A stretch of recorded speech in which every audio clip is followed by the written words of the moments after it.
my 2 cents would be that try to look for roles, start as a specialist and slowly get into generalist profile. Once you understand different pieces of specialist within HR or any other domain, you get more confidence and you can grow faster, right? So,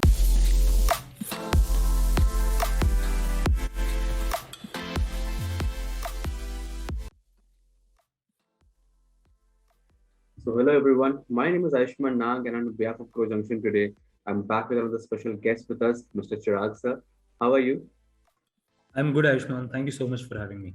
How about you? It's a pleasure, sir. It's a pleasure on behalf of Grow Junction to host you today. Sir, before we move on with the podcast today, can we have a small introduction about yourself?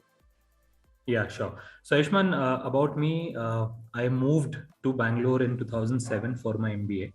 And prior to this, a little bit complex when it comes to my personal introduction. I was born in Hyderabad, brought up in Nagpur, and then I'm in Karnataka for 15 years, that too in Bangalore. But I'm a Gujarati, right? So it's a little diverse, a little complicated, right? But to keep it simple, last 15 years, I'm a Bangalorean at heart and enjoying the weather for now.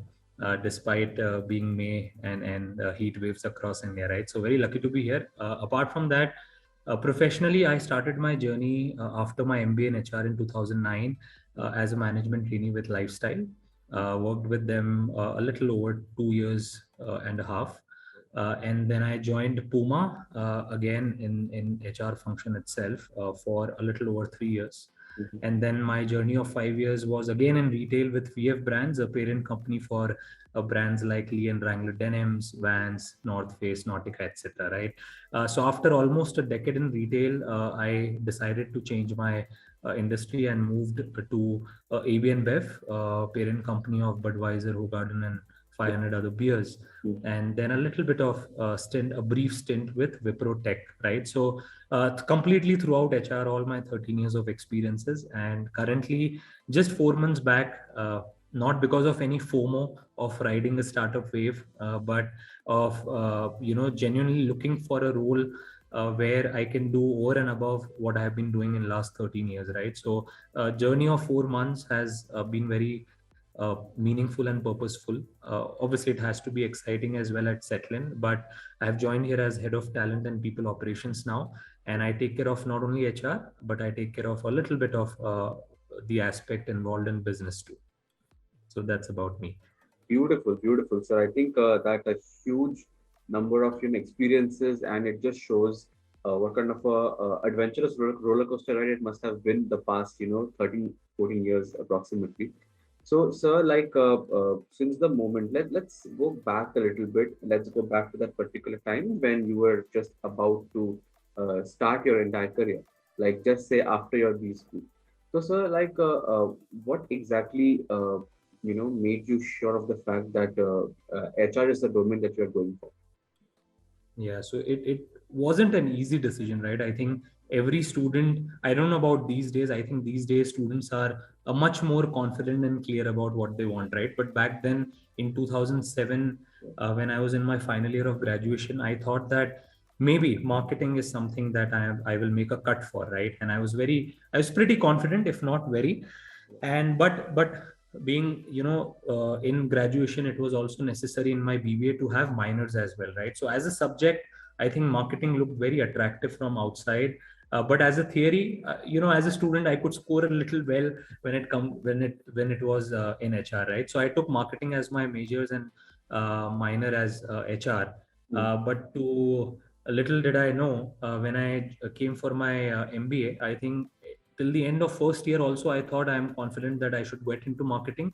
Mm. But that's when something happened where it was not an inside out perspective where I thought maybe I should go for HR. It was most of the external influence which made me realize that as a person they knew me better, and they told me that maybe somewhere based on whatever limited exposure I had and couple of mentors I had from industry or from outside of industry, they told me that as a person I should be open to look at HR also, and just give it a shot when it comes to the internship of 6 months, right? And that's when last minute I chose HR as my specialization based on a couple of advisors that I had around me and seniors, and a little bit of gut feeling as well. And then I went for HR and made it my majors. And when I did my internship, I was pretty sure that this is something that I could do.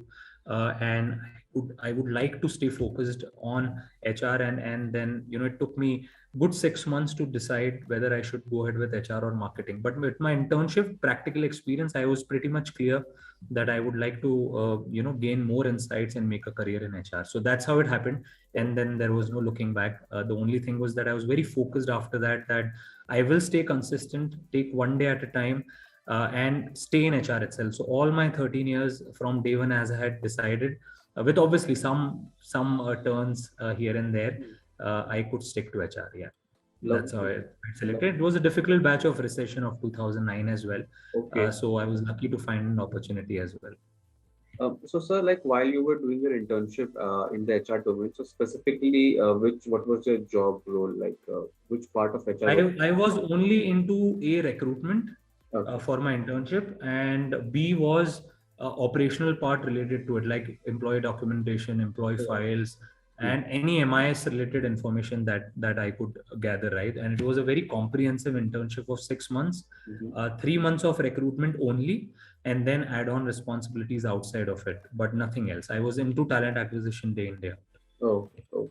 Good to know that. So when you joined your first, full-time job, was that also a talent acquisition, or was it some other domain? That time I wanted to explore something outside of talent acquisition, though I had a experience of good 3 to 6 months in TA.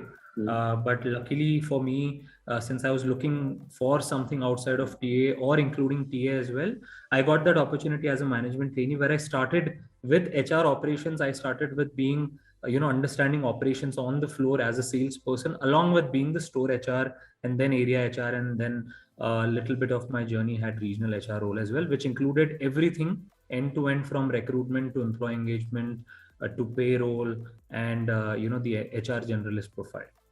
Great to know that, sir. So, what the people have a general kind of a notion of. When I say people, it is basically the current aspirants, okay, who are still in B school, who are freshers, in short, I would say.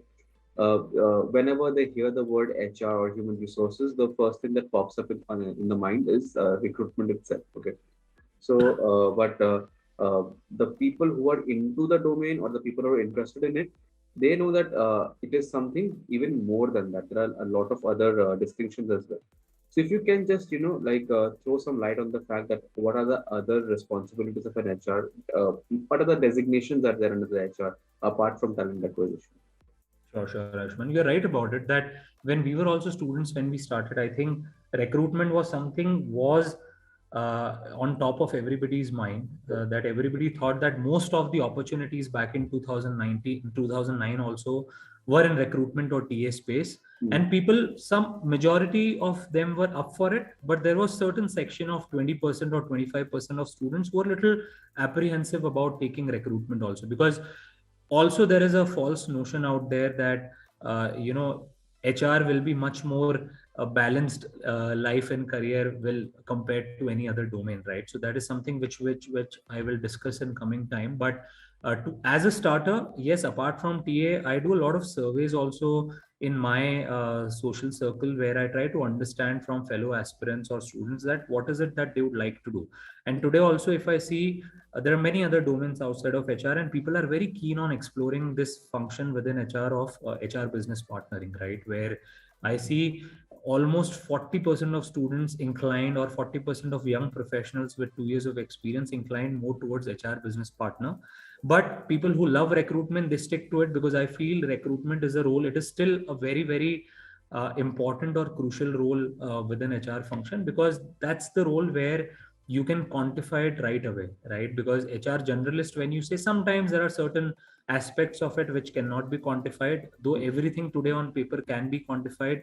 Recruitment is something which is black and white. There is no gray area there. You have to close certain positions, you have to work on certain roles day in day out, and you have to get that number in place. So recruitment is a core function till date, but at the same time, outside of it, you have great HR analytics which is coming up down the line. Because of COVID, I saw one role which is popping up a lot, is which is predicted to be of a paramount importance by 2025, is the role of HR well-being partner, or HR well-being director, wherein people thought when it came to work-life balance as a primary importance to employees, there are different roles being created around that too. So those are some of the roles, but then you have admin, you have payroll, you have compensation and benefits, you have, I mean, slash rewards, employee engagement, campus hirings, campus interviews, uh, a lot of um, uh, you know role which was a part of generalist. As a generalist, people used to do 20% of each. Now there are specialized roles within HR also, right? If you are a HR complement leader, you will specifically deal into it. If you are a HR business partner, you will act as a partner itself. If you're a recruiter, then you have recruitment, right? And then you have admin part of it, then you have employee engagement part of it, and many other things. Absolutely, sir. So, sir, isn't like the campus recruiter role or the campus relations role, doesn't that fall under talent acquisition itself? Yeah, so there are many organizations where it is a part of TA's wing, but there are many organizations where it is directly under the project lead or under the director of that particular function. Why? Because is that it is something which goes day in day out. It does not include only the hiring; it also includes onboarding. It also includes your induction. It also includes having those pulse checks of these new joinees every 3 months. So it's a good 12-month cycle, which for recruiter or recruitment lead can be a little overwhelming at times, right? And we won't be able to do much justice to campus hiring, because organizations where you even have 2000 employees today or 1000 plus, you end up hiring 10%, 15% of your campus hires every year, right? And for a TA to expect, apart from existing requirements of hiring, to expect to give equal justice or equal amount of attention or focus to campus hiring gets a little tedious, right? So there are organizations at smaller scale where TA lead handles campus hiring as well, but there is now a separate team also of campus relations where end-to-end hiring and retention is also a responsibility.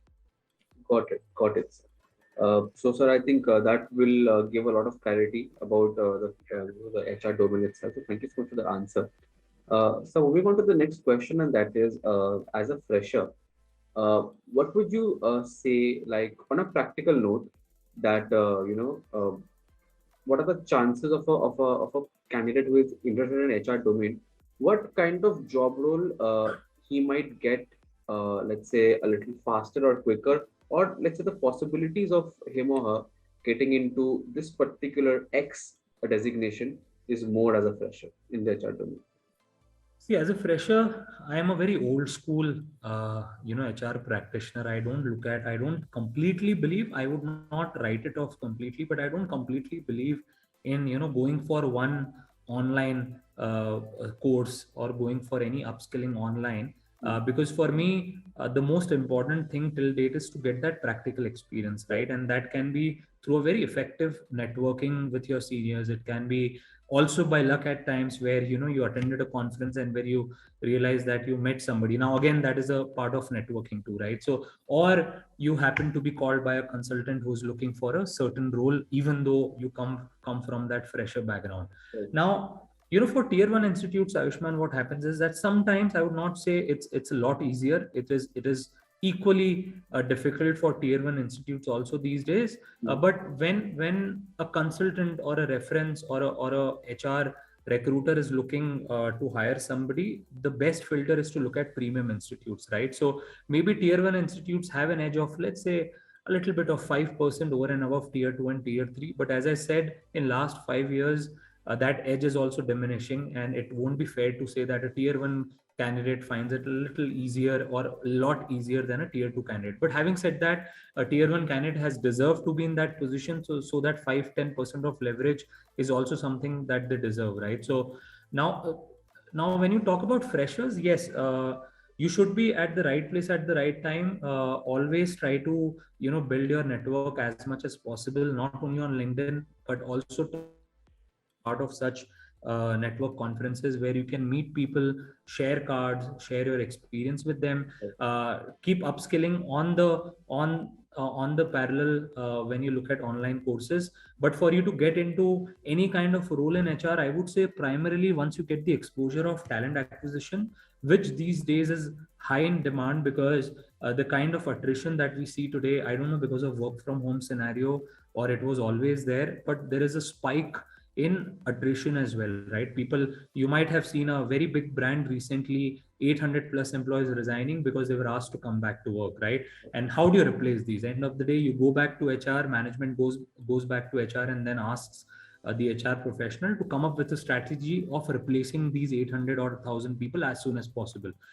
And I say that sometimes we feel that it's a high pressure job. Yes, it could be in certain aspects, but at the same time it is the most enriching role to start your career with, right? Try to understand day in day out about the business. You would get to deal with so many stakeholders, senior, juniors, or middle management both, where you can understand a lot about business irrespective of any industry. But those conversations that you will have and the kind of fulfillment you get from recruitment in the beginning of the career or throughout is something which is unparalleled, right? You cannot compare it to anything else. So I would say that please don't run away from TA as a role, because TA is something which is something which will stay with you for a long part of your career and will give you a lot of exposure and a head start compared to any other domain within HR.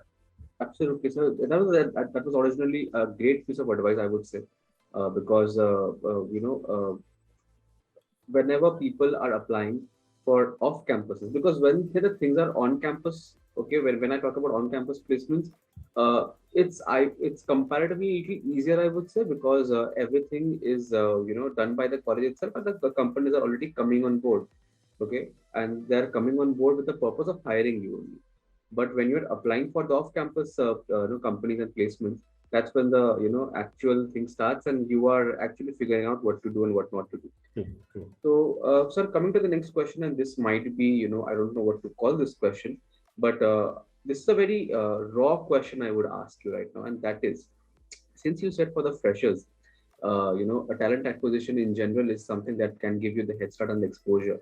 Okay, so automatically what happens is that whenever a person is pursuing MBA, the first few things that pops up in the mind is basically in terms of the ROI. Okay, I am spending this much on the course. Am I getting this much back? At least is it balanced out or something like that? So, what would you say that is a talent acquisition for fresher? Can it be like at least a fairly paying or a decently paying job?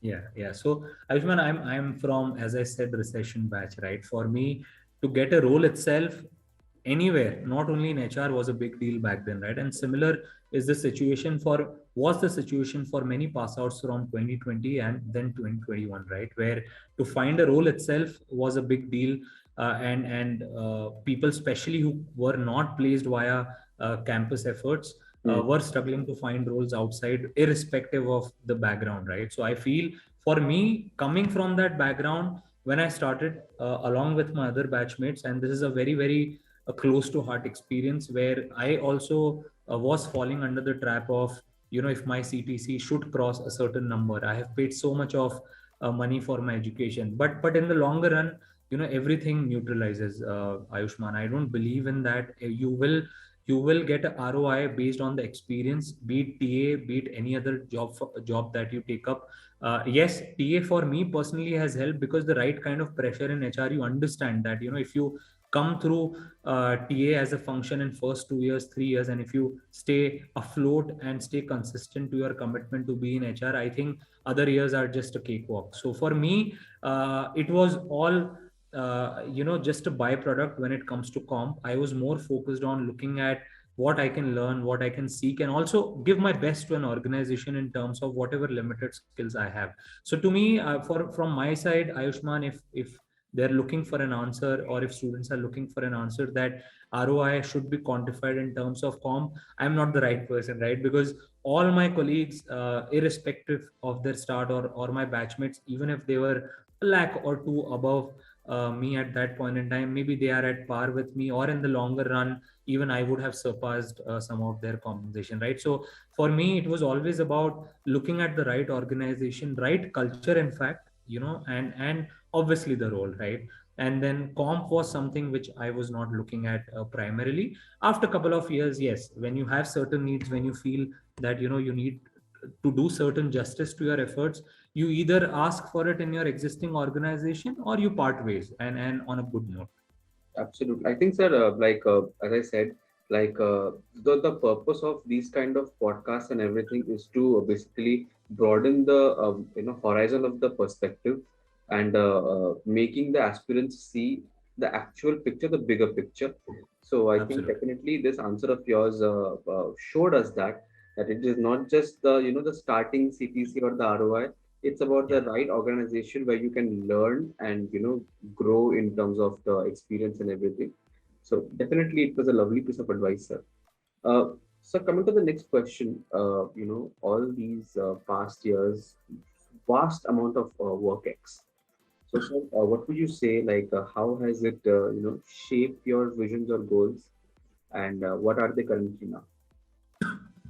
Yeah, my vision, Ayushman, like any other student, I think I struggled as well. As I said, I wasn't sure about which stream I should focus on. Hmm. Once I got a piece of advice, there is always a 20% of, I always believe in 10% of luck, and I Hmm. always believe in 10% of that gut feeling, right? But rest 80% is what I like to plan. Even if from my side, I try to stick to the plan that I have in mind. I always had a vision of becoming a good and optimistic HR leader. I didn't have any number in mind that I should, lead a team of 100 when I touch the age of 35, or when I cross 10 years of experience. I wanted to go slow, but I wanted to be consistent and stay or stick to HR as a profession. Correct. And I'm glad I could do it. But for that, you have to always break your goals into smaller parts, right? Even if my vision was to become or stay HR professional 15 years down the line, I always had one day or one thing at a time concept, right? I was always looking at how can I contribute tomorrow to my role? How can I become better at it? How can I justify my role to business, and maybe learn as much as possible in first 2 years, right? My motto for first 2 years was that. But after that, what happens is, when you go for an interview after a couple of years, and if you keep talking about that I want to learn more, it doesn't work. The organizations today or startups today are very practical. Yes, you want to learn from us, you will learn a lot, but what is it that you bring on table, right? So as an interviewee, you should also be aware of such nuances where it might backfire, right? You Hmm. should be clear about learning. Yes, that goes without saying. But at the same time, in first 2 years, or within your first day also at job, what did you bring on table, right? And when you have to crack your first job, you should be convincing. When you need to crack your first internship, you should be convincing of your professional character that you'll bring on the table. As a person, are you up for any kind of change that might happen during your internship? Are you up for getting additional responsibilities on table? It can be very operational or very menial also, as per you, but you might take it with you for a longer period of time, right? So any vision that I had, I kept breaking it into not only a year but also into a day, or maybe next hour also sometimes, right? That if there is a task to be done, how will I contribute and how will I upskill myself practically on the floor, and every day become better than how I was yesterday, right? And there were days where I used to panic a lot. I felt that maybe HR is something which will not give me enough money also, right? One of the thoughts as a student, as a youngster, you had. But then I was accompanied by right kind of professionals also. As I said, 10% of luck, where I felt that they also had this journey of 10-15 years, and it was not an easy one, right? So I used to spend a lot of time with people where I could resonate personally, but stick to my vision. I was very clear after 6 months of internship, I want to be in HR. But that doesn't mean that I'll not have bad days, right? I'll always have bad days. I'll always think about giving up. I always thought of taking a break and not continuing with a particular role or organization. Right. But as I said, when I cut it down into one day at a time, I think everything worked out fine. Fantastic, sir. It's really good to hear that. Really good to hear that. So, sir, the thing is, according to you, since you have been, in this domain for so long, How have you observed as a as the growth trajectory of as a for HR candidate? Like, what are your thoughts for it? Growth trajectory, Aishman, won't be very different compared to how it has been for me, because yes, only difference would be pace. If I took maybe, let's say, first 5 years to become HR business partner, or maybe I was lucky to be in HR generalist role in first year itself, maybe others would struggle or would have to spend more time being a specialist, right? And in pandemic, we have learned that specialists are actually playing a very important role. So my piece of advice would be that if you have to choose between a HR generalist role and a HR specialist, of starting as a payroll specialist or a reward specialist or TA specialist or employee engagement specialist, go for the specialist role. There is no right or wrong, because everything is uncertain end of the day, right? So but for me, given last 2 years and what the data says and my personal experience has been, somebody who is a specialist is getting a little bit of more weightage or leverage while being hired compared to a generalist role, right? So there are many openings across domains in within HR where you need a payroll specialist, you need a employee engagement specialist or a campus relations specialist. So there is nothing good or bad. You can always go back to generalist role once you get that tag on you. It doesn't mean today, it's not very traditional of if Ayushman or Chirag come with that TA background, they won't be okay for any HR generalist role. No, that's not true. I can still become a HR business partner, but my piece of advice would be, or my 2 cents would be, that try to look for roles, start as a specialist and slowly get into generalist profile. Once you understand different pieces of specialist within HR or any other domain, you get more confidence and you can grow faster, right? So those are my 2 cents.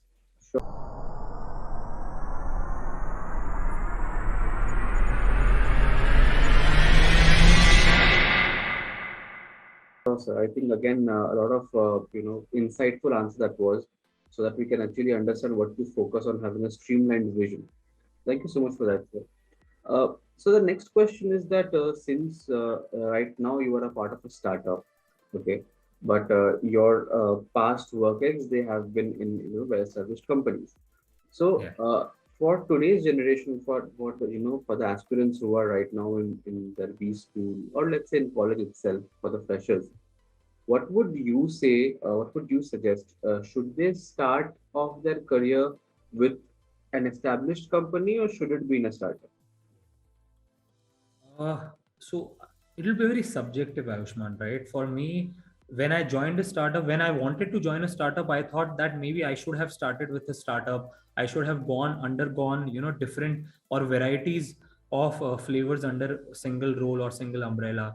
But then there were thoughts when I joined a startup today, I felt it really helped me to work with a corporate first, because there are pros and cons. There is always a flip side. What worked for me right now joining a startup is that I could now think of, I had to unlearn a lot of things. That was something which was against the tide. But what I could do is that, based on my strengths from a very well established experience that I had in a very structured environment, was that I could strive for structure in a startup. Now end of the day, every startup strives to get certain structure in their approach, right? So come what may, startup today will or might end up becoming a big corporate which is structured again, right? So a journey of every corporate that you see today, be it Google, be it Amazon, was of a startup earlier, right? So there is no right or wrong. For me, I look at it from a very optimistic point of view, that even if I would have started with startup, maybe the kind of pressure or I don't know, kind of fluidity I would have gone through, I would have done a very decent job in corporate. I may or may not have liked, I don't know about that. But there are always two ways to look at it: startup to corporates or corporate to startup. There is always a flip side, Ayushman. So there is only, as a person, maybe 60% of weightage is given to you as a person, as a professional, the kind of environment you like. Otherwise it is all the same. Fair point. Pretty fair point, sir. Definitely. So, sir, coming to your current organization, since you are a part of startup now. So, sir, like, how has the life been at your current organization? So my life here, Ayushman, it's just been 4 months, but I was looking at it I was a little afraid, to be honest. Even with 13 years of experience, I thought, I don't know how will I cope up with a startup experience. So my experience, especially at SETTLIN, SETTLIN is a tech startup, right? So we have only 100 plus employees now, with a very large gig economy that works off roles for us. The number there also is around, approximately around 50 plus. When I say very large, large compared to my setup of 100 employees, right? So 100 plus 50 of fluid workforce is something which is a good start for me to get hands-on experience of different functions outside of HR as well. SETTLIN, I don't know what I had heard about startups before joining SETTLIN was little different, and that is what my recent post on social media has been about. That, whenever I'm trying to get top talent or good talent into SETTLIN, the kind of experience that I've seen is the minute I talk about growth and pace, Mm-hmm. many people have rejected offers. They sometimes, when I say many, 6 out of 10 have rejected, or maybe 5 out of 10 have rejected, because for them the definition of growth and pace is very unfortunate these days. It's all about pressure. If I have to join a startup, it there are possibilities that I'll be spending at least 12 hours a day on an average. But when I came to SETTLIN, I think I changed my language here while hiring. I'm selling more on work life balance, unfortunately, right? And we don't work for more than 8 hours a day, including my lunch break, right? So 10 to 6 is my timing here, and I was very pleasantly surprised to see that everybody stays consistent to it. There are hardly people who stay in office after 6:30. We might reach a stage, I don't know, maybe we'll learn it hard way, that after certain stage of reaching that growth or crossing that number, we might also get into a stage where we will hire, unit economics comes into place, well, that will not hire more than 200 employees for X number of amount, right? But right now we are at a very happy space, Ayushman. So it is not like any other startup where we are struggling to maintain that work-life balance. Obviously, we have our own challenges of getting right people or getting right business direction at times. But overall, it's a happy space, Ayushman, here, that I'm finding this very purposeful. The vision of my startup also is very clear to me and anybody who comes on board, that we are on a path of solving a problem of a very, very big unorganized sector of real estate, right? And the vision is aligned to what I'm looking for, and I have that mental peace as well to think through, right? So whatever over and above 8 hours that I give to work is Mm-hmm. completely voluntarily, right? It is not about somebody's forcing me to or pushing me to go beyond 8 hours to work. It comes from heart. Right. I hope I could answer it. Absolutely. So I think it even feels so nice to hear that a startup has already such a strong foundation of management and such strong principles that everything sounds even balanced, fixed Yeah. hours and a proper perfect work-life balance and everything. So it's really good to hear that, sir. So sir, you spoke something about gig economy, right? Uh, Sorry. Gig economy. Yeah. Yeah. So sir, if you can explain it to the audience what exactly that means. Yeah. So can I explain this in my context of settling right now, and maybe Sure, then we sure, can sure, broaden it, right? To make it simpler, gig economy's definition first is nothing but where, if you see somebody who's working for Swiggy is also working for Zomato, where you have multiple jobs, at the same time, flexible hours. If you're working for Rapido, same bike or same smartphone will let you work for Swiggy as well, depending on how much time you want to spend, how much money you want to make. The day you want to stop, you can stop also and restart after a couple of weeks. So that flexibility is something that gig economy has been bringing on table. It is rising day by day, but unfortunately, how it was predicted 5 years back, maybe because of pandemic, I'm not sure. The amount of growth gig economy should have seen is not phenomenal. There was a good prediction which was done in 2016-17 about it in one of the conferences and a big research firm. Though there is an exponential growth, they were ahead of their time in predicting it, but at the same time, the growth that was expected has not happened. But again, it is picking up with things getting back on track. Now, for example, if I have to take our organization's example at SETTLIN, what we do is, when we say we are tech startup, people get confused. We are into real estate space, you must be like any other broker. No, our vision is to become, hire those top 100 150 employees who are our digital executive assistants, who are assisting sellers and buyers on a marketplace where they can come seamlessly, do their transactions, sell properties of on an average size of ticket size of 50 lakhs also. But how is that possible? You're sitting in one office, you're talking about being a tech startup. It is impossible without getting a gig economy into place. Now, how gig economy or a gig tech comes in places that we have hired 20, 25, 50 corporate professionals right now who work on weekends. These are all white collar employees who come and work for us voluntarily, and they earn good 20 to 25k every month. If I have a fixed salary of, let's say, 50k, if SETTLIN is giving me an opportunity, or any other brand out there is giving me that opportunity to work on weekends, and my job is only to visit properties, ensure that buyers see the property or sellers see their own properties, again I am just standing there taking them around.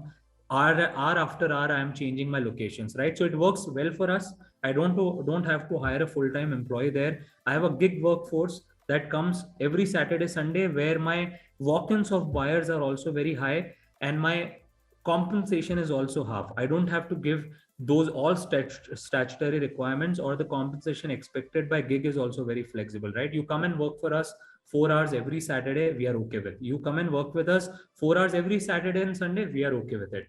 You earn money based on number of hours that you give, and just go and relax if you don't want to work alternate weekends as well, right? So that is something which is coming up, and you can make some extra buck and at the same time have flexibility, have your sane life and sane work life balance and pace, and something what millennials also cherish these days, right?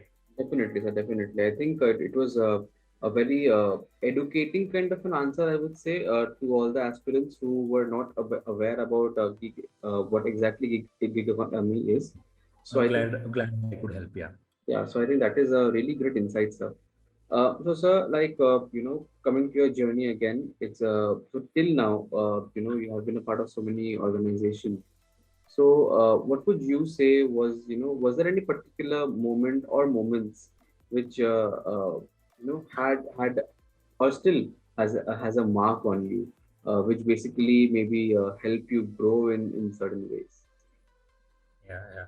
So one is about made me grow in certain way, and second is about how it personally impacted me. The kind of support at certain stage I was looking from an organization, and the way they supported me made me spend extra time on solving their problems and their issues for that organization, right? And so I completely believe in supporting your employees. From my personal experiences, yes, there have been multiple experiences, Ayushman, there when I met the right kind of mentor or right kind of manager. For me, I was very fortunate to find right kind of managers at regular intervals. Yes, there will be certain times or instances where you're not happy with your manager, and that goes both ways, right? But at the same time, I was fortunate to find such mentors who were managers at that point in time and are now my mentors from the industry or from outside of industry as well, right? Not only in retail but in FMCG, tech, IT enabled services as well.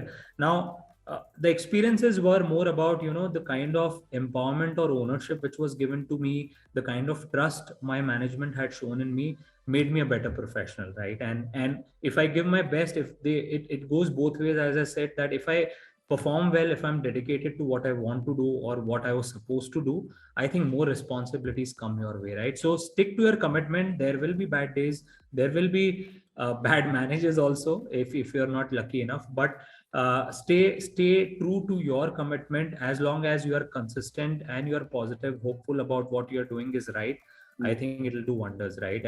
And the kind of support you expect from an organization during very challenging times in my career or in my personal life, I had the right kind of support where I needed complete off for 1 month, right? And that's the kind of support I was expecting from my managers day in day out. Support was not only given by my managers but my team also. When I'm not there for a month, who will handle that TA part, or who will handle my HR business partnering part? So Right. my colleagues, my management, and my team, all of them came together and helped me for that 1 month in particular, when I was needed the most, personally for by my family. And that goes long way. Today it has created a very huge impact on me as a leader, where I want to give that a life balance. And that's when I keep talking a lot about work life balance and personal support Wherever a person, if we don't have a work from home policy, I'm not fighting with my leaders to come up with a work from home policy. No, I'm taking it one step at a time. Again, I'm going to them, I'm telling them that this person is unwell, look at his performance, or irrespective of his or her performance, let's give him 2 days off, let him work 2 days work from home, even if you don't have a policy. But these small changes that we bring upon, I have seen those employees coming back with so much of satisfaction. And they don't, as a management, you get worried that sometimes if person A asked for work from home option, person 2 might also come, or this person again will keep asking. But to our surprise, I think it was the other way around. They encouraged everybody to work even harder, because they knew that there is somebody who's looking for our back professionally also. It is not that it's only our family, but there is a family outside of family as well. So I think that is something changed, was a professional changing experience for me. Definitely, definitely. So it's lovely to hear, to have the backing of such amazing managers and teammates, because it kind of shows that amazing bond, and it Yeah, shows that maybe after a certain point of time, people become like family. I think that is also something that definitely motivates a person while working. So absolutely. amazing to hear that, sir. Sir, coming to the next question, and that is, since you spoke about how the attrition rate has been high because some employees were called to the office again. So personally, if you were asked that, will you go for a work from office environment, work from home environment, or will it be a flexible hybrid kind of an environment?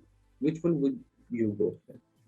Yeah, yeah. So I would like to, as a person, as you asked me, right, as a person in my team itself, if you do this survey, I think 7 out of 10 of us would like to work from office, right? We would like to come 5 days or 6 days, whatever is our work timing, we would like to come to office, because 7 of us out of 10 felt that it's very important to brainstorm, it's very important to see somebody face to face and then give your best shot.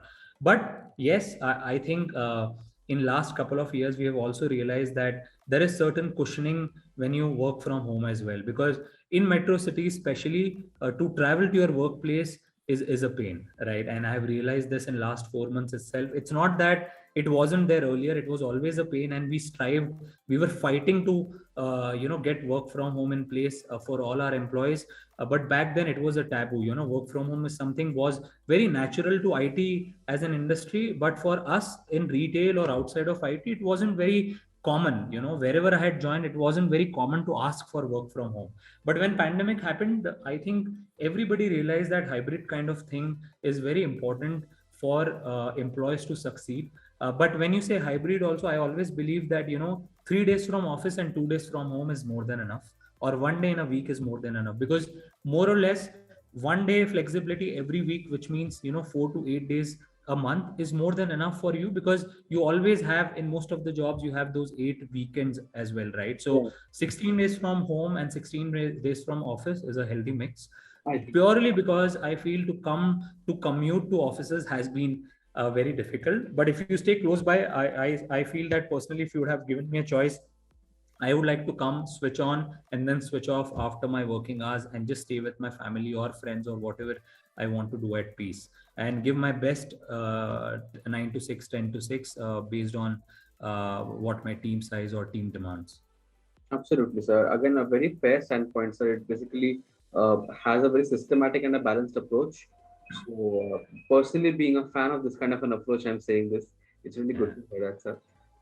Sir, coming to a question which might be a little subjective, okay, but again, having this kind of a journey, after having various types of experiences, uh, what would you call success according to you?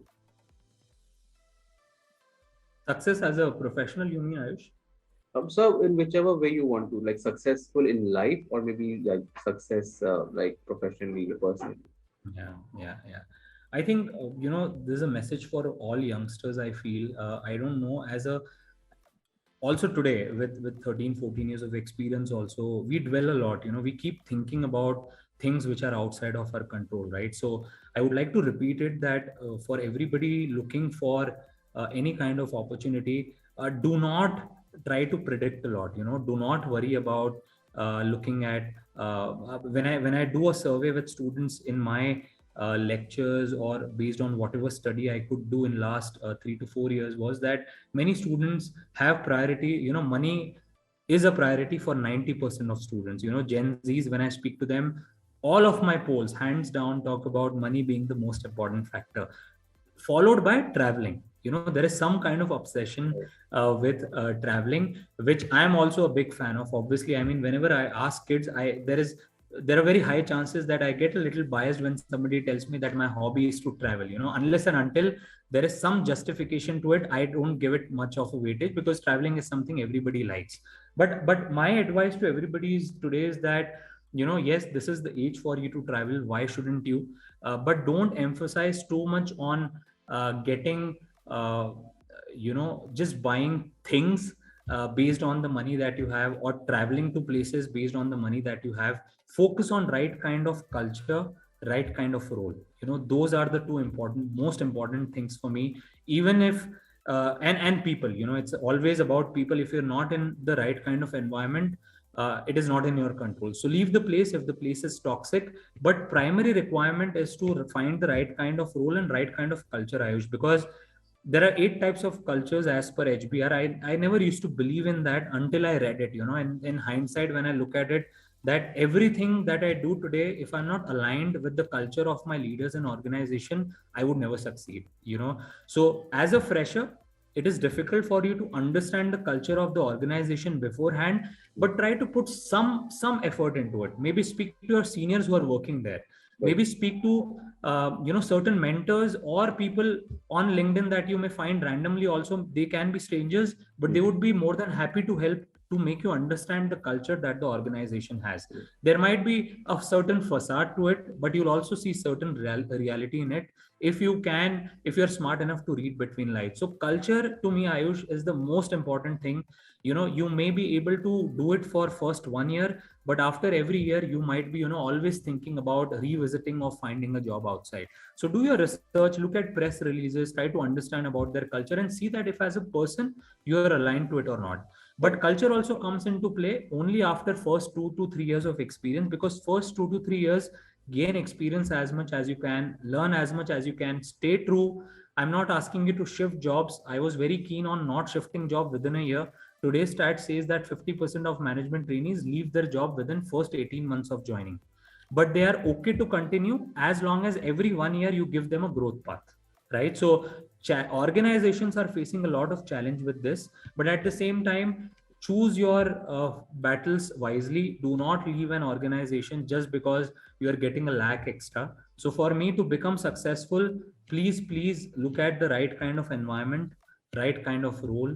And when you feel that you have done enough, look for something else and money will follow, right? So that's my only advice. And to be successful, don't keep money on priority. Otherwise you will hit a dead end, and 5 7 8 years down the line you'll realize that no, maybe I should, it's too late for me to realize. So just a piece of advice. Thank you so much for that, sir. And being a fresher and an HR intern myself, I think I learned a lot today from your answers, Good and to have. it definitely gave me a different and a broader perspective about how to perceive life in general, or how to perceive a job or a career in general. So thank you so much for that, and I Good to believe have. your answers have been like eye openers for all the viewers today who are watching the video. And so we are almost at the end of our podcast today, sir. Sure. So before we part our ways today, if you can, throw some light on the fact that what you feel, like what do you think, the impact that Grow Junction is having on the young aspirants. Sorry, impact that I lost you there, Ayush. Impact that Grow Junction is having on the young aspirants. Yeah, I think Ayush, when one of your team members approached me earlier as well, I was very pleasantly surprised, because I'm myself on this journey of reaching out to as many tier 2 and tier 3 institutes. I'll be very transparent and open about it, because I myself have not being able to get that exposure as a student, right? For me back in Nagpur, great mentors, great faculty out there, but at the same time the kind of corporate exposure that you need, cities like Nagpur or any other city in that tier is still struggling, right? We are Yeah, still very growing true. in that part or that aspect of the country yet. So I am myself on this journey which Grow is on, and Grow is making it much easier to access this. For me as an individual, I don't know how much can I impact, where I'm just one person meeting one college even per day. I won't be able to touch more than, let's say, 300 colleges in a year, and which is practically impossible given our busy schedules, right? So great job. I think Grow is something which is connecting with different leaders, connecting on a very informal bit also, right? When you're too formal, it's always about structure A B C. When you make it informal or casual, a lot of insights come outside of not only professional journeys but also personal ones, right? So great job there, Ayush and team, and I think Grow is doing a great job of touching upon students who would have never thought of being a part of such conversations. Really, sir. Thank you so much for your kind words. And I think, like, after hearing your answers about, our Grow Junction company as well, I think what I can understand is that, it kind of motivates us. It just shows us that we're on the right path, Yeah. bridging the gap between, the actual corporate life and corporate world, Yeah. and the students who have a different kind of a notion about how corporate world is going to be. But when they actually True. step into the world, it's a different ball game. So I Yeah. think, Yeah. like when like professionals like you especially, and with your answers have been such eye openers. I just told you 2 minutes back, and I'll say it again because they were lovely.